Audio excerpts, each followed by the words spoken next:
floor to the student athletes for questions. Obviously, we got off to a great start tonight and set the tone for the game. We had a lot of respect for that pitcher, and he's got a phenomenal resume. He's had an unbelievable year, and we were really locked in the first, and fortunately put together a rally, and probably got to him before he was able to get settled in, and but we knew they weren't going to quit. They're very offensive as well, and they continued to swing it and put pressure on us. So it was big for Adam to get us into the 8th inning and allow our offense to continue to play and put up some runs. And I'm most proud of our defense tonight. I mean, obviously I love the double-digit hits, and these two guys are sitting up here because of all the hits they had tonight. But as I told our team in the outfield, man, I love when we play defense like that. I mean, if you're gonna do anything special in the postseason, you really got to defend. And we defended tonight. It might get overlooked because of the offense, but I'm not overlooking it, and I'm making sure these guys realize the value of not just playing good defense, and I thought we were great. Hey, Logan, I'm gonna ask you to overlook the defense a little bit for a second. When I talked to you yesterday, you said you kind of liked playing in the heat. You certainly seemed to enjoy swinging in it. What those first two at-bats, what worked? What did you see? I kind of got deep into both the counts, and I was just trying to work it and get a pitch so I can hit. So the first two bats, I think I got him and drove it. 3-1 on the second one? Yeah, I think so, yeah.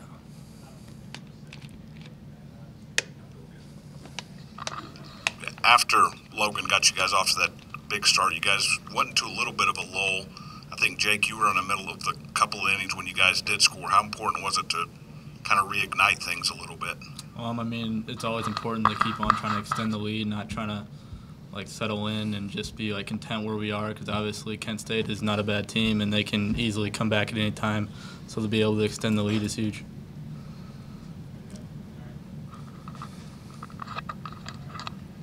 Logan got to turn around and play a very good Texas Tech team. How do you guys kind of prepare with that, with having a little bit less rest than they had? As Coach Mack always says, it's a faceless opponent. We did play them earlier in the year, so I think it's good to have that experience against them. So we're just going to come out and play tomorrow like any other game that we've been doing all year. Any more questions for the student athletes? Okay, we'll excuse them and then open up the floor to questions for Coach McDonnell. Something else that might get overlooked a little bit is after they got to 10-5, Wolf, I think, hung up 2 zeros, 2 pretty easy innings after that.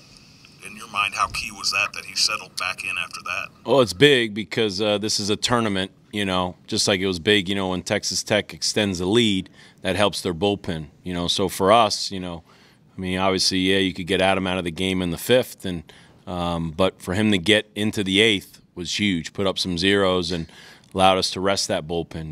We used a really talented Riley Thompson there for an inning and 2/3, but again, we were able to save our bullpen. And in a tournament like this, you could play as many as 4 or 5 games, and every arm you have fresh is a positive. So, Coach, obviously having played Texas Tech a couple times this year, do you think there's some things you can take from that, or was it so long ago and now it's in an NCAA setting that it doesn't matter as much? It's first to clarify, when Logan Wyatt says it's a faceless opponent, we only say that for the really good teams we play, because we try not to get caught up with the name and the reputation and all the great players they got. It's the message is focus on what we do and don't get so caught up with the opponent.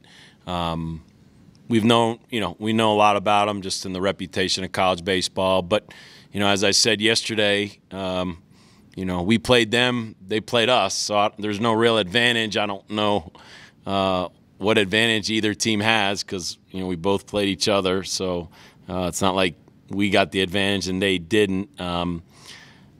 But it wouldn't matter even if we didn't play them. I mean, we got a lot of respect for them.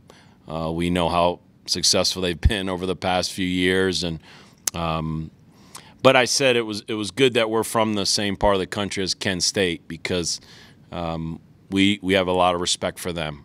So we knew they couldn't sneak up on us, not with that program and the talented pitcher they had, and And so we feel the same, having played Texas Tech. I guess we respect those guys a lot.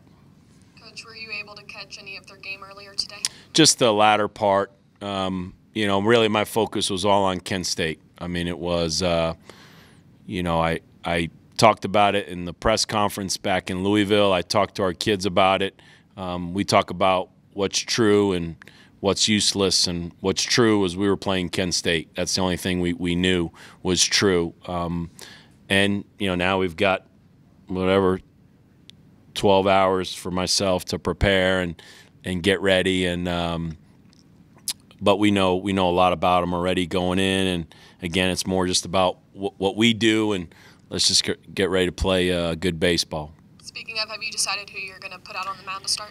Yeah, we're going to throw Nick Bennett, left-handed pitcher. Any more questions for Coach? One. I meant to ask this the other day. You didn't want to go blonde with your players?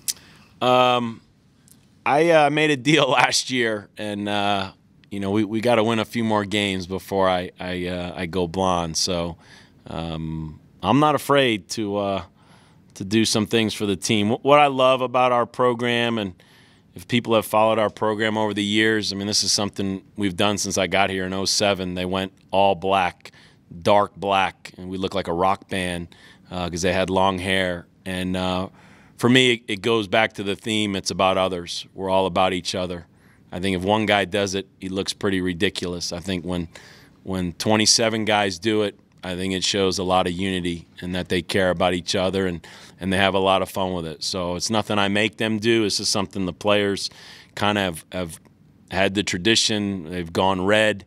They've gone Mohawks. Yeah, last year I think blonde took over our program, and so this year they did it even earlier. So I'm not afraid to jump on board. I'm just going to, you know, since I'm the head coach, I can kind of wait a little longer and I don't have to do it up front. Coach, you mentioned early on about how happy you were with the defense and everything. It's got to be nice, though, to see, like you said, the jumping on early and getting so many runs. Did you see it was really a balanced attack that you think your team can continue throughout this regional? Well, we've said it for years, and it's no secret. All the great programs and coaches across the country say it. You got to do three things. I mean, you got to pitch and throw strikes. You got to make the routine plays. But I did challenge our guys that, you know, you got to make the routine plays. You give good offenses an extra out, they're going to make you pay. But if you can make some great plays, boy, you can keep some runs off the board. And then you got to be offensive. The three keys, I mean, there's no secret to it. That's what everybody's trying to do in the postseason.